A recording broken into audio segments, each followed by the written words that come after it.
Welcome to This Explainer. Today, we're diving into something absolutely crucial for anyone running a service-based business. If you get paid to give advice, deliver professional services, or create work that your clients rely on to make big decisions, well, you're going to want to pay close attention.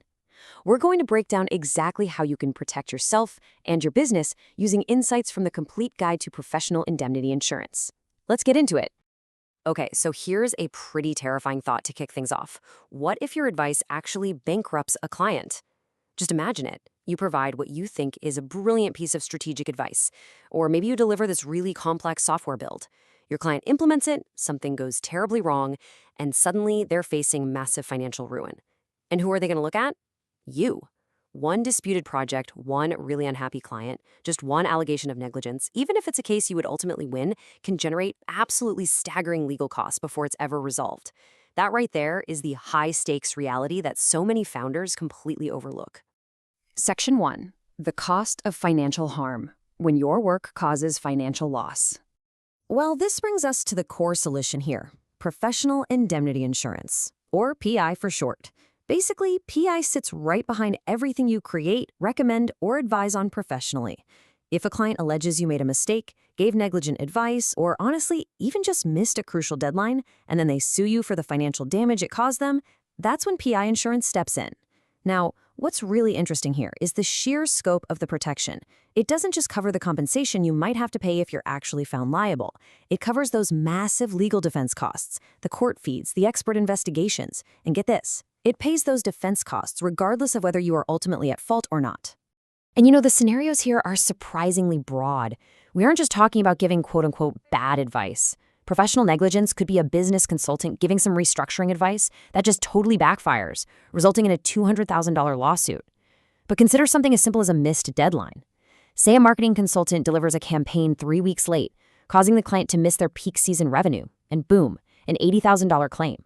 Or an accountant making an error on a tax position that slaps the client with heavy penalties. It even covers things like a developer accidentally exposing proprietary client code, leading to a breach of confidentiality. The ways a founder can face a financial claim are remarkably diverse. Moving right along to Section 2, the claims-made trap, the hidden mechanism that catches founders out. All right, you absolutely need to get this point. PI insurance is written on what's called a claims-made basis, and this is fundamentally different from most other insurance products you might be used to. For a claim to be covered, your policy must be active at the exact time the client makes the claim against you, and it must have been active at the time you actually performed the work. If you let your policy lapse, even for a brief period, you risk losing your coverage for literally all of your past work. Let's map out this danger zone visually because, honestly, it's a real trap. Picture a web developer. In 2024, they build this really complex site for a client. They're fully insured, doing everything right. Fast forward to early 2025. Money's a little tight, so they let their PI policy lapse just to save some cash. Then, in mid-2025, that client from last year discovers a massive error in the site's architecture that costs them thousands in lost sales, and they raise a negligence claim. Because the developer has no active policy when that claim is made, they have absolutely zero coverage. Zero. The work was done while insured, sure, but the claim wasn't made while insured. It's a devastating trap. So, you might be sitting there thinking, well, what if I just want to retire or close up shop? Do I just have to pay premiums forever? That's exactly where runoff cover comes in. This is a special policy extension that keeps you protected for claims arising from your past work, even after you've totally ceased operating. The standard period for this in Australia, which aligns with contract law limitation periods, is typically up to 6 years. It's essentially the safe way to exit your business without leaving your personal assets exposed to ghosts from your professional past. Section 3. PI versus public liability, clearing up the confusion. People mix these up all the time. Let's look at them side by side. If a client walks into your office, trips over a loose rug, and breaks their wrist, that is a public liability issue. It responds to physical injury or physical property damage.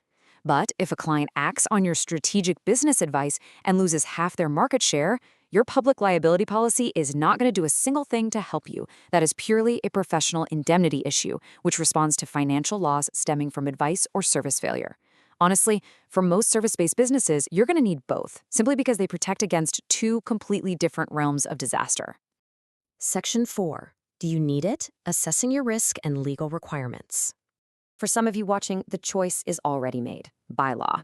If you're a financial advisor, an accountant, a lawyer, an architect, an engineer, or a registered migration agent, holding professional indemnity insurance is completely compulsory just to maintain your registration and practice.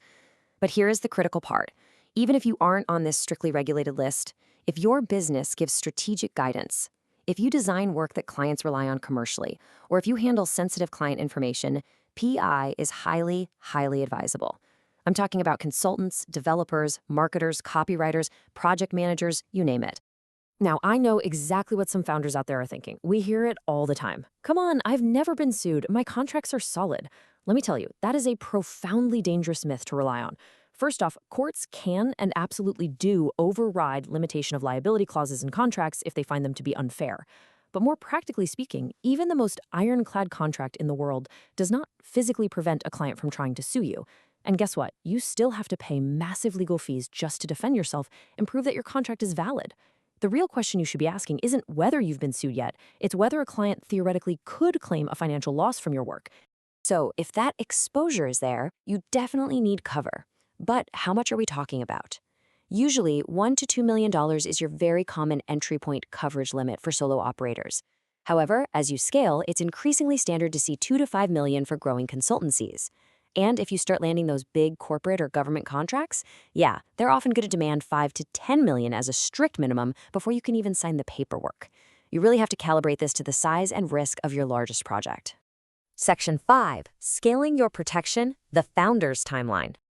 You really want to think about this in 3 distinct phases as your business grows. First up, you've got to start smart. You need PI from day one. Please don't wait for a client to mandate it because your exposure begins the exact second you take on your very first engagement.